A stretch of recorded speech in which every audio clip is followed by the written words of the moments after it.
বুকের এই কষ্ট কি এটা কি আসলেই কষ্ট নাকি রাজনৈতিক মন্তব্য? আমি শাহেদ আলম ভাইকে ধন্যবাদ জানাই। আপনারা মানে যেটা চাচ্ছেন এটা কি ভালো না?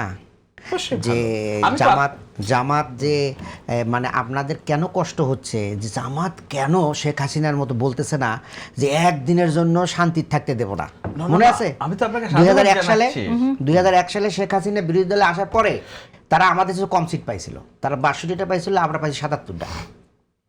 সে 62 সিট পাই বলছিল যে একদিনের জন্য শান্তি থাকতে দেব না, এবং সে যে শুরু করলো। কিন্তু আপনাদের দলের আপনাদের জোটের অন্যান্য নেতাদের কিন্তু আমরা এটা বলতে শুনছি যে আরেকটি গণ অভ্যুত্থানের জন্য প্রস্তুতি নাও। এখন বলছে যে তারা শাহেদ ভাই বলতেছে যে আমাদের মুরোদই নাই। আমি কিন্তু এই বিষয়ে বলি নাই, আমাদের মুরোদই নাই, বা ভাষা চেঞ্জ হয়েছে। বলছে যে কোনো একটা আসনে আমরা প্রতিরোধ করতে পারলাম না। আপনি কি চাচ্ছিলেন যে একটা এরকম হোক, রক্তকয়ী সংঘর্ষ লেগে যাক? এখন দেখেন এই যে চুয়াডাঙ্গায় কালকে একজন ভাইকে তারা হত্যা করলো।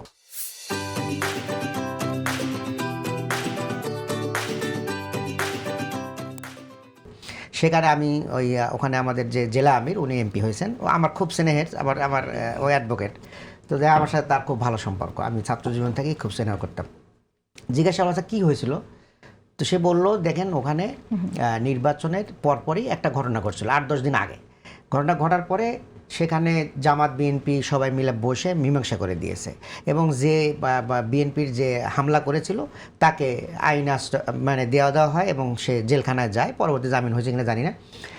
এই ঘটনাকে ধরে এটা কিন্তু উভয় দল মিলেই ঘটনা সমাধান করে দিয়েছে।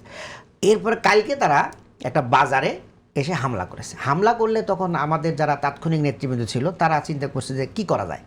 বলছে ঠিক আছে তাহলে ওরা আব্বাকে ডাকো, হ্যাঁ, ডেকে বিষয়টা বুঝায় বলা যে এটা অন্যায় বাড়াবাড়ি করছে। এইটা নিয়ে তারা যখন বসে, এর ভিতরে 15-20টা হুন্ডা নিয়ে এসে অতর্কিত হামলা করে 2জন মানুষ, একজনকে মেরে ফেললো আর একজনকে আত্মার অবস্থায় ঢাকায় আসছে। আমরা জামাত ইসলামের তরফে তো হামলা দেখছি, বিএনপির অন্তত 4 জন মানুষ নিহত হয়েছে জামাত ইসলামের হামলায়। না এটা ভুল কথা বললেন, ওইটা সোশ্যাল মিডিয়ায় আপনারা নড়াইলে আমি আপনাকে একদম নড়াইলে 5 জন লোককে হত্যা করছে, সেটা হলো নব্য বিএনপি এবং আগের বিএনপি। ও তাহলে ওটা নব্য বিএনপি আগে বিএনপি, মানে এখানে গুপ্ত রাজনীতি নাই। আওয়ামী লীগ থেকে গুপ্ত রাজনীতি ভাই তো আপনারাই করেন ভাই। খলিল সাহেব কি মানে কোথায় ছিল? খলিল সাহেব কোথায় ছিল বলেন তো? গুপ্ত কারে বলেন? শুধু জামাত শিবিরকে গুপ্ত বলেন। আপনি খলিল সাহেবটা দেখেন না, ওটা চশমা পড়েন তখন মনে হয় না? গুপ্ত বিএনপির ভিতরে আসাদ সাহেব কি ছিল, যিনি অ্যাটর্নি জেনারেল, উনি আসাদ সাহেব উনি এখন আইনমন্ত্রী।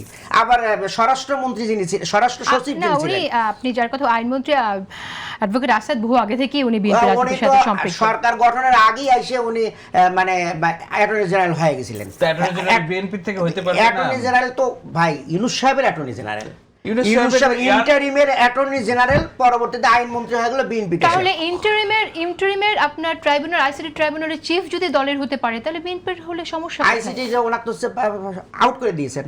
উনি যদি দল হওয়ার কারণে আউট হয় তাহলে আসাদ সাহেব আউট হবে। বিতর্ক তো সেটা, এবং স্বরাষ্ট্র সচিব ভাই যখন আপনাদের ফেভারে যায় তখন খুব মজা লাগে, আর যখন ডিসফেভারে যায় তখন কয় যে এটা মহাভারত অশুদ্ধ হয়ে গেল। আইন মানে স্বরাষ্ট্র সচিব উনি মন্ত্রী পরিষদ সচিব, তাহলে ইন্টারিমের ভিতরে যারা মানে গুপ্ত ছিল ওগুলো বিএনপিতে আসলে সব সুপ্ত হয়ে যায়।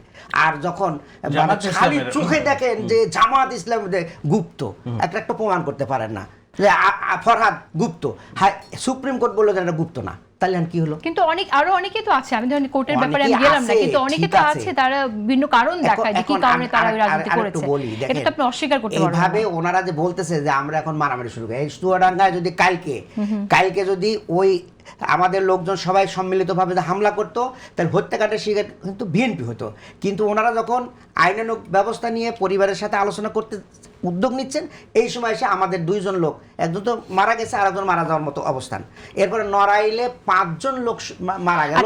তারা আসলে বিভিন্ন জায়গায় ঘটনার ডিটেইলে যেতে পারছি না, এখন আমরা শেষ করে দিতে হবে একবারে সময় শেষ। এই ধর্ষণগুলো যে হচ্ছে, 6 বছরের শিশু ধর্ষণ হচ্ছে, 15 বছরের কিশোর ধর্ষণ হচ্ছে, নানিকে মারা হচ্ছে, বাপ বিচার চাওয়ার কারণে তাদেরকে মানে ধরে নিয়ে হত্যা করা হচ্ছে। আচ্ছা, এটা কি এইজন্য কি বিএনপি দায়ী ধর্ষণের জন্য? কারা দায়ী? এটা আওয়ামী লীগ দায়ী?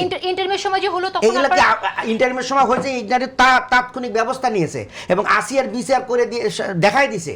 দেখান না কেন এটা কি আপনারা বিচার করছে না? হচ্ছে তো, মানে আসামি ধরছে, আসামি ধরেছে তো, কোন জায়গায় আসামি ধরছে? ধর্ষণের জন্য নুরুকে এক জায়গা দোষ, আর বাকিগুলো কি হলো?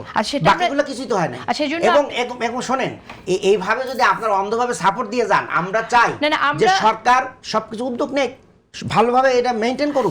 আমরা তো বলছি যে আমরা গঠনমূলক সমালোচনা করব, আমরা অযথা সমালোচনা করব না, আমরা অযথা বিরক্ত করব না, আমরা বলছি গঠনমূলক সমালোচনা করব। আপনার আইনগতভাবে একটা রাজিকুজ্জামান রতন, আমি দ্রব্যমূল্য একটাও কমাতে পারেনি, কিন্তু একটাও কমাতে পারে না। এই রমজান মাসে সবাই হাহাকার করতেছে, একটা দ্রব্যমূল্য যদি কমাইতো তাহলে আমরা বলতাম যে নতুন সরকার এসে উদ্যোগ নিয়েছে। ঠিক আছে, শেষ করে দেব। রাজিকুজ্জামান রতন, আমি একটু আপনার কাছে একদম 30 সেকেন্ড সময় আছে। আপনার কাছে কি মনে হয় যে এই যে ঘটনা, বিশেষ করে ধর্ষণ প্রসঙ্গ এসেছে, এই বিষয়টা নিয়ে কথা আমি একটু মন্তব্য শুনতেই চাই যে এই ঘটনাটা আমাদের থামছে না, এরকম দুর্ঘটনা ঘটছে, এরকম অপরাধ নির্মম অপরাধ সংঘটিত হচ্ছে, এটার বিচার আমরা চাই সবসময়। কিন্তু বিএনপি ক্ষমতায় এসেই 7 দিনে ধর্ষণ বেড়ে যাবে এরকমটা যদি দাবি কেউ করে, সেটাকে আপনি সমর্থন করেন কিনা এটা শুনতে চাই। ধর্ষণের মনস্তত্ত্বটা সমাজে আছে। কেউ যদি প্রতিশোধ নিতে চায়, তাহলে যদি সে শারীরিক শক্তিটা না পারে, গালি যদি দেয়, দেখবেন মা বোনকে নিয়ে গালিটা দেয় আগে।